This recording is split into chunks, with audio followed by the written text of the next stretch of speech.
बताना।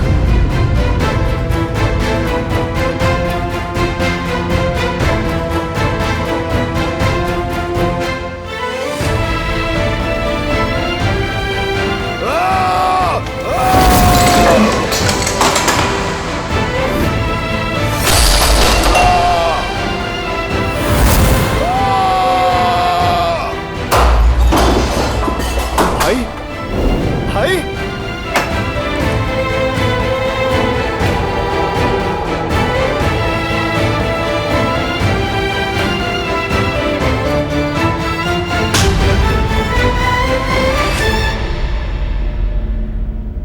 भाई ये सब क्या हो रहा है? आप ठीक हैं?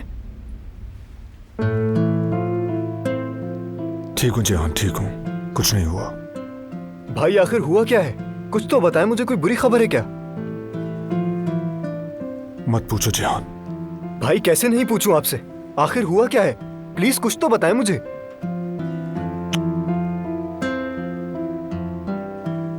जेहान बुरा मत मानना, किसी को नहीं बता सकता। किसी नहीं हूं, भाई हूं आपका। अगर किसी को पता चला तो? नहीं पता चलेगा भाई, बताएं। आपके साथ जो भी मसला है हम दोनों भाई मिल के हल करेंगे, भरोसा रखें। मसला मेरे मुताल्लिक नहीं है, बस दिलान ठीक रहे ये जरूरी है। यानी कि? नहीं, वैसा कुछ नहीं है।